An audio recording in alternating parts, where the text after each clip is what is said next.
Hey, welcome to your Positive Energy Recharge. I am Jade Sterling, your women's health coach and nurse. I am here to help you to balance your hormones, master your emotions, and live a life you love. Today we are talking about how to kick a bad habit. Do you have a bad habit that you want to kick? Have you had something that has been a bit of a crutch, a bit of a reward, a bit of an indulgence, a bit of a habit that's accumulated over a period of time and now you feel like it's not serving you anymore? Me, I've been there recently. I've actually been there a lot in my life. I'm sure lots of us have lots of habits that we would like to get rid of because we know that they're not serving us. But how do you actually get to the point where you can bridge the gap between the ease of giving yourself a little bit of instant gratification and the more difficult path of actually addressing the root cause of the habit? But that difficult part, which seems difficult at the time, turns out to be easier for you in your life at the end. We've talked before about the hard, easy, hard mentality, which is about doing something easy now, it's going to make it harder later, or doing something harder now that's going to make it easier later. This is a principle that I apply all the time. And recently I realized I had a very big chocolate addiction. Would I say recently? If you know me and you've watched my channel or any of my social media at all, you've realized that this is not a recent event. I have been addicted to chocolate for a very long time, and there's times where it's playful, there's times where I find that it's fun, and there's times where I do struggle with it and I find it to be a real burden in my life, and it becomes a big, hard and heavy thing. Now chocolate, you might think chocolate's not so bad of an addiction to have over the course of your life, but anything that you feel has control over you is something that is not serving you in a purpose. It could be anything. It could be drugs and alcohol. It could be a relationship that you're addicted to, and it could just be a food or a beverage that you feel that you can't give up. Chocolate and coffee for me were the biggest ones. I was actually able to kick the coffee habit probably about 20 years ago. That was simply because I was experiencing nervous system meltdown, and I found that whenever I had a cup of coffee, I had a panic attack, basically. I tried it again after my babies were born because I was so tired, and everyone was like, oh, this is a good time to get back into coffee. And again, having a cup of coffee does nothing for me but give me nervous system overload, sympathetic nervous system overload, where my palms are sweating, where I start to blush and flush, where I start to have heart palpitations. That leads to massive feelings of anxiety, racing thoughts, and feelings that I don't particularly want to choose to experience on a regular basis. So it was quite easy for me to give up coffee in the end. I drink decaf every so often. That gives me a little bit of a hit. Nobody believes me, but I must say I'm quite happy to have a decaf when I feel low and tired. But chocolate became my thing. Hot chocolate, cacao nibs, cocoa in any way, shape or form. I am lactose intolerant. Could be TMI, but I tend to avoid milk chocolate, and I like the dark chocolate, which is actually quite high in caffeine.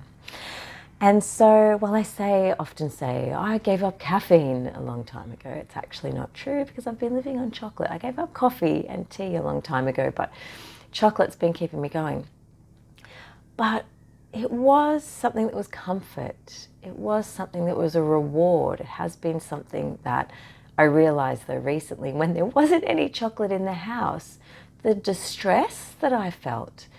And that's when my brain said to me, I think this is something that is not making you happy. I think this is something that is creating so much noise in your mind that it's not pleasurable anymore. It's actually making you miserable. And is that something that you want to continue with? These are good questions to ask yourself at times. So I came up with a 3-step plan for myself to be able to kick my own habit, but still enjoy it. Because, as I said, I don't have many vices, many habits in my life that I feel are not serving me. But this particular one, having chocolate every single day, coming up with really good reasons to be able to continue the habit, like crushing up chocolate, dark chocolate, of course, sometimes the good quality cacao nibs that you can get from their health food shop, and sprinkling them onto my porridge. Like, that's a good, healthy way of consuming my chocolate every day. The cacao is quite bitter. It's not sweet. It doesn't give me the sugar hit that I need. Some of the cocoa or some of the less processed cacao that I was able to get my hands on was really sweetened with stevia or a low level of sugar. It was always some way I could justify getting it into my food every day, just having a little bit with my dandelion coffee. Just talking about it, there's a little bit of a drool there. Anyway, but every single day, as I said, it was having control over me. I was not controlling it, and that's not the way I want to live my life, and I wanted to do something about it. But I still wanted to be able to enjoy it, because there are certain elements of life, surely, that we can enjoy. Now, of course, there are certain things that, depending on the habit that you're trying to kick, it might be better to go all or nothing. I don't like all or nothing, because I do find that then if you fall off the wagon, you end up being quite hard on yourself. You have to do a lot of work on your thoughts and your feelings to not completely become the biggest bully to your own brain, body and soul, to be able to be gentle with ourselves and love ourselves even if we fall off the wagon. It's very difficult to do when you go all or nothing, but for some people it might be the way. For me, coffee was just had to be all or nothing. For some people, depending on the level of, if you're consuming certain alcohol beverages or certain, perhaps when it comes to recreational drugs or things, it might not be helpful to do it on a level where you actually control it, where you might not be able to have that element of control. It's good to just be able to assess these things. For me, I thought that chocolate is something that I can manage. Now, this straight away brings to my mind, often I talk about the difference between what I do here, which is positivity coaching and yoga therapy, as opposed to traditional medical treatment and traditional types of psychological therapy. I'm not a psychologist. I'm a registered nurse that can help you with the medical side of things when it comes to hormones and emotions and energy levels. I can also help you when you are dealing with the ashes that have been left from the fire of a crisis. And so needing a psychologist or medical treatment or intervention is important when your house is on fire. I've described this before, but very quickly I'll say when your house is on fire, meaning that the majority of your house, say 3 out of 5 of the rooms are ablaze, if that was to happen to you, literally, in your home, you would, I hope, call in the healthcare professionals that would get the fire under control, put the blaze out, establish you in a place of safety. Then when the crisis is under control, the fire is gone and you're safe, you're left with the ashes. They leave you eventually in the mess to clean it up and to deal with the ashes. But when you are in that place, then you have to decide what you're going to do with the ashes. This is where coaching comes in. Traditional therapy and things like rehabilitation for addiction in ways that you can't control and your house is on fire. If you have an addiction to a substance or a beverage or a food, there are so many things that we can have addiction to, even relationships, anything in our lives. You need to establish yourself in a place of safety. You need medical professional help. You need, your house is on fire. You need to be able to go and establish yourself in a place of safety by seeing a healthcare professional that can get you some support in a way that will keep the flames under control, put them out eventually, and as I said, establish you in a place of safety. When you're left with the ashes and the mess that the crisis has left, that's where coaching comes in. That's where you come to me and we can make magic out of the ashes. So in certain cases, please recognize that your house is on fire. And what does that look like? That could be that you can't brush your teeth, make your lunch, look after your kids without your substance or your habit. It's one of those things that you can't carry out your activities of daily living without these things. When it comes to that point, you need professional help. I'm still a professional, but that is a crisis at that point where you actually need to be able to get the crisis under control. But when you are ready, or when you realize that the habits that seem to be superficial are actually causing you pain, that is a good time to come and find a coach. Someone who can just cheer you on, but also give you some basic strategies to be able to help you find your way. Like these 3 that I'm going to share with you. They're actually less than 3 steps, but more of 3 things that you need to implement into your life in order to be able to kick your bad habit. So let's dive into that. The first is motivation. You actually need to want to kick your bad habit. You actually need to want to care that it is not serving you and you want to make the change. Sometimes this is the biggest step of all, having the motivation. Now, I was going to put intention first as opposed to motivation, but I feel like intention and motivation kind of go hand in hand. We actually need to want it from the inside. And from the inside, we create our intention. And so it could be 4 steps, motivation, intention, but I'm grouping these together because from motivation, you create your intention. And I think that these need to be looked at together. But let's look at what actually causes you motivation, because you can have an intention, you see, but then you don't make any changes. I can say, yes, I want to give up chocolate forever. And then I don't make any changes because I don't have the motivation to do so. How do you establish the motivation to do so? Motivation comes from your thoughts, the thoughts that you're thinking. Because remember from our previous videos that our thoughts, when we have a thought and we believe it, it releases chemicals into our bloodstream that then move through our body, energy in motion, that becomes what we feel. So our thoughts create our feelings. And then our feelings tell our body what to do. So if you have not generated any feelings for wanting to move forward and kick your bad habit, then you actually won't make any actions towards that goal. So let's have a think about this. What was it for me? I can relate this to me in particular as to how I was able to move forward to decide that I was motivated enough to create an intention to then move to the next step.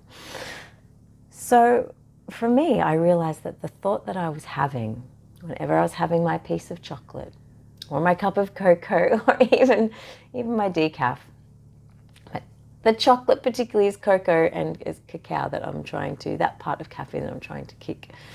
The thought behind that was, I need this because I don't have what I need. I don't have what I need right now. I don't have enough energy. I don't have enough time. I don't have enough resources to sort it out. This will give me that extra bit of energy, that extra bit of cognitive sharpness, that extra bit of mental focus, that extra bit of satisfaction within my body that will be my motivation to keep me moving forward. When I was able to actually identify that thought, I realized that was coming from a place of scarcity. I don't have what I need. What if I did have what I need? What if I had everything that I need right now? And maybe I'm tired, but the energy doesn't really come from my food. The energy comes from the thoughts that I'm thinking. I didn't necessarily try and change that thought immediately to just say, okay, well, I need to just now believe that I have what I need and all is well. Because if my brain doesn't believe it, it's not going to create the chemicals in my body that's going to change my feelings. It's going to change my actions. I had to find a bridging thought. A bridging thought is one that can take you from where you are to where you want to go. But it's about getting curious. What if I did have everything that I need? What if there's nothing more that I need right now? And I've got everything that I need. I just started asking the question and I started looking for it. I started looking. I had 7 hours sleep last night. That's a good night's sleep for me. That's my baseline. That's my bottom line. That's all that I need. And from realizing that, got a little bit of energy. Have I had enough breakfast this morning? I am engaged in the Fast Like a Girl regime, which I'm going to do another video on shortly, where I actually don't have breakfast and I just have lunch. But I drink my herbal drink every morning that makes me feel full, keeps me energized and keeps me going. But if I actually look at, if I don't have what I need, have I had my drink this morning? Have I had breakfast? Do I actually need breakfast? There are some mornings where I ditch the fasting, even if I'm in my fasting phase, because I realize that's not serving me this morning. There are times where I would go for a chocolate and go, this will get me through. That's not fasting either, is it? But it's less calories and maybe a big bowl of porridge. What is my brain doing with this information? I don't have what I need. That's what I was telling myself. How can I have, maybe calories is what my brain needs this morning to be able to get through it. Maybe a banana is all I need. So just starting to look at the things like, what do I feel like I'm not supported by my kids this morning? Oh, I'm doing the kitchen again. Can I just say, hey kids, I'm feeling low energy. Plus it's actually your job to do every morning, to put the dishes away, to clean the benches, to make sure that the dishwasher is stacked and unstacked. Can we make sure we're doing that today instead of me going, oh, I don't have what I need because my kids aren't doing what they're supposed to do, so I better do it. Oh, well, I need motivation to do it. I better go have that piece of chocolate or that big mug of hot chocolate. You know, all these little thoughts add up. Just the awareness of, do I have what, is that true? Do I have what I need? Started to shift it for me. And I realized that I needed to take better care of myself. I needed to make sure that I have what I need. Actually need to make sure of that for myself. So when I was able to get curious about it, my thoughts were able to get a bit more motivated that it is looking after me. It has my back. I have my back.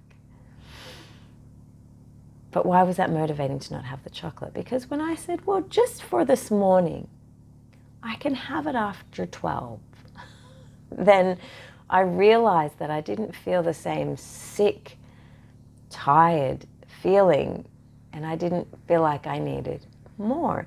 So just the change in the thoughts had a subtle shift in my feelings that maybe I did have what I need, shifted into a little bit of inspiration, shifted into a little bit of just feeling better. That created a motivation that this was going to be good for me. And from my motivation, my intention was then to actually implement this for the benefit of myself because I was feeling better. Which led me to the second step, because once you've got a little bit of motivation, all it has to be is a little bit of motivation that leads you to an intention that that's what you want to do.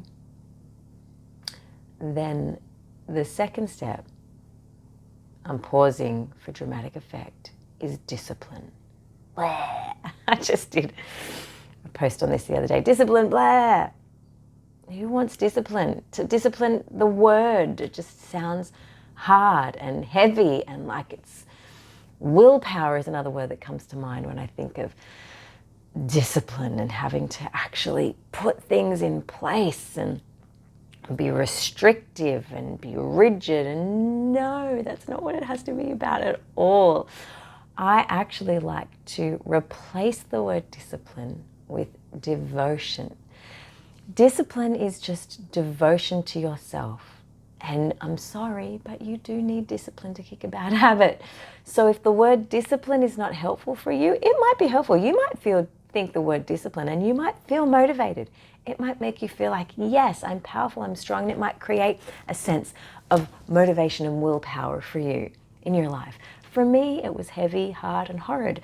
So I looked to how I could shift, because I know and I realized that without the acts of discipline in place, without being able to have some kind of self-control for myself, it wasn't going to happen. It wasn't going to work.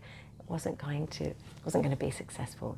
So it shifted discipline into devotion. Devotion to myself. That just feels lighter for me for a start. That makes me feel like I'm showing up for myself with intention, and I'm devoted to do it every single day. It's the same as discipline, just worded a little bit differently. Can you see? And from that place, it can help you move your intentions further forward.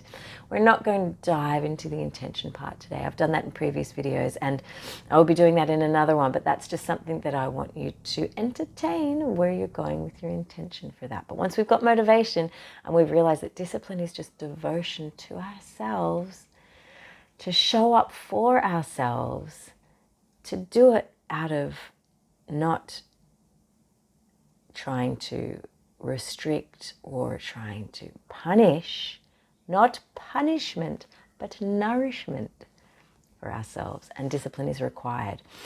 But then I still needed to figure out how I was going to do that and still have something to look forward to. And I came up with, how was I going to create my discipline? How was I going to create my devotion to myself to be able to carry this through? And then I realized it's Tuesday today. If today I've already had some chocolate, what if just Tuesdays were dedicated to chocolate and I could have a chocolate Tuesday? I really don't know where this idea came from. It was just a bolt of lightning that came at a given moment that I can't quite pinpoint, but I remember it was Tuesday and I remember the chocolate in my hand and the hot chocolate in the other one and saying, it's Chocolate Tuesday. Every Tuesday I'm going to enjoy this experience and I'm going to change it from being a mindless habit to a mindful ritual. It just so happened that on Tuesdays, my boys and I have Italian lessons.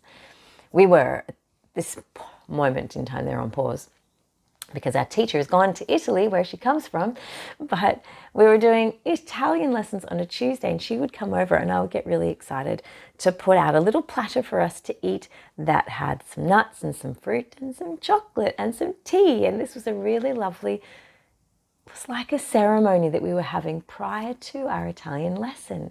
She loved it, I loved it, the boys loved it, and then I realized that that is something that we could totally be incorporated into my daily life. For me to then sit down intentionally with a cup of tea, my dandelion coffee is my favorite at the moment, or hot chocolate, with my chocolate on Tuesday, ceremonial chocolate Tuesday. Let's do that. So that has become my mindful ritual from my mindless habit. And I know I've got that to look forward to. I've actually, to be completely transparent, I've only been doing this for a few weeks now, where I've been looking throughout the week to be able to remember that Chocolate Tuesday is coming. If I want chocolate right now in this moment, it must be because I think I'm lacking something. What else do I need? And so I give myself a reward in another way that I know will still keep me grounded, not make me sick. And I'm remaining devoted to myself and my intention of wanting to care and love myself as best that I possibly can. Now, this is when you know that it's working, my friends, because I also work at the local hospital on the weekends, still as a nurse. And sometimes I get to the end of that day and I'm exhausted because it's a lot of running around. It's a lot of physical activity. It's also a lot of mental activity, trying to make sure that you're keeping on top of everything for your patients that are very sick. And sometimes I get to the end of the day, and that's how I was rewarding myself, was with my chocolate. Well, I got to the end of last Saturday, I think, and I was like, I know I keep spare chocolate in the freezer. So I'm just going to go and have a piece of that because I just need to get through writing my notes and organizing for the next day. So I did. I went and had a little square of chocolate. But you know what? As I was eating it, I was laughing to myself inside my mind and saying, Jade, I love you so much for deciding very intentionally that you're going to give yourself this piece of chocolate to keep you going. It's not what you had devoted to yourself that you were going to do. It's lacking self-discipline, but you are trying to meet your own needs. And right now you're not in the comfort of your own home, or you haven't set yourself up for success in this particular environment. Let's do that tomorrow. So I loved myself fiercely while I ate that piece of chocolate. It's been once in 3 weeks that I've actually broken the devotion to myself to be able to stick to my Chocolate Tuesday mindful ritual. But I still loved myself while I was falling off the wagon in the process. And that's changed the game for me. I realized that even if I do fall off the wagon, there actually isn't a wagon to fall off and hurt myself, because I've got me. I'm going to catch me. And I'm just going to cradle her and make sure that she is okay and getting what she needs, because she's conscious of these thoughts now that are creating conscious feelings, that are creating actions that I'm really conscious of, that I now know that I can do something with them. I hope that makes sense and sets off little light bulbs for you wherever you are in your life at the moment, with whatever habit that you're trying to move out of your way, and start having a think about some of these things that I'm talking about. Actually, though, while you can think about your motivation, while you can think about your discipline or devotion, I should just take the word discipline out of my vocabulary and change it completely, and your devotion to yourself, with your intention to look after yourself as best you can, to be the best version of yourself that you can, there is an element that I realized I need in my life as well, that not a lot of us look at when we're looking to be motivated and disciplined to help get to a goal. There is also, this is the third piece to this puzzle, the element of faith. Now, faith is something that I feel like a lot of us do not have in this day and age. And look, it's a very individual and personal thing, what your faith might be. But I believe that if we don't have a faith in something that's bigger than ourselves, that creates a level of responsibility personal responsibility for ourselves, that if we are responsible for absolutely every element of finite detail of our lives, every single thought, every single feeling, every single action, we have an element of awareness that we can access to gain control. But there's also an element of, if it's 100% our responsibility, to me that feels heavy and hard, and it's not motivating. It doesn't make me want, it makes me feel to be devoted to myself, again, just is like baggage. It's not encouraging to then want to move forward. And it then makes everything seem harder. It makes me feel lethargic. It makes me feel like everything's an effort. So what if you had faith in something greater than you that's supporting you? Because really, when I think about it, if we think that it's just us, there's nothing else out there helping us along the way, that's a bit arrogant, don't you think? Like, how humans are pretty powerful. We have a frontal lobe that allows us to have access to power, that we can control so many elements of our lives, that the more we tune in, the more we can realize. But seriously, is it just us? This is when we can start asking some bigger existential questions. Is there a God? Do you believe in God? Is there a universe that's holding you? Is there something else that you're vibrating in frequency with that's leading you and guiding you to the things in your life? Sometimes we can pull our lens back and we can look at things that happened in our lives and we go, wow, that was divine intervention. Other times we look, and if we're more scientifically minded, we can say, well, no, I made this choice and did this thing and ended up in this place, and it was all, it was all aligned. But there are some things, are there not, that we can't explain? Challenge me on that. Leave some comments down below and let me know. In any case, if you don't believe there is a skerrick of faith within you that leads to some sort of connection with something without you on the outside. I personally believe in God. I don't believe in God as a person that is in control, like for us being puppets on a string. But I believe in God as an entity that is a vibration that's bigger than us, that's bigger than our world, that's bigger than our universe, that holds us, that we do vibrate with, that leads us and guides us and shows us and helps us. So if you are in a place where you do not know how you're going to find your motivation, to find your devotion towards yourself, to make some changes, you need to tap into that element of faith and what you think is helping you through your life. What's actually behind your bigger goals, your bigger dreams, your bigger desires? What's actually planting certain thoughts and feelings in your body that then you can have a conscious awareness and choice to decide what to do with? It's a big question to ask. But it actually doesn't have to be. It can be the simplest, and it can help to soften the pressure of trying to, first of all, be perfect, and second of all, figure it all out for yourself. But also, can it be a flashlight in a dark place to give you the awareness to access the first two things I talked about? The thoughts that are creating your motivation to why you're engaged in something that you feel is not serving you in the first place. And then finding the discipline or devotion to yourself to then move forward, to be the person that you want to be. Lots of questions I'm leaving you with today. Write them down.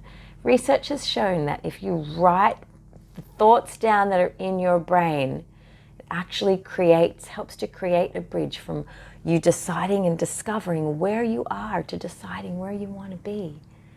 Journaling is the most powerful form of motivation, discipline, and it helps you to discover your faith, tap into your faith, connect with your faith, whatever that may be for you. I'm going to leave you with those gems for today. If you are having trouble kicking a bad habit and you think you need a coach, you can find me through the information in the description below. But just remember to own your path and create your peace. You've got this. And who's got you? I've got you. But who else has got you and holding you through this period? Literally holding you. Big hug through the screen for today. Go forth and positively recharge your life with as many of these thoughts as you possibly can and have a beautiful day.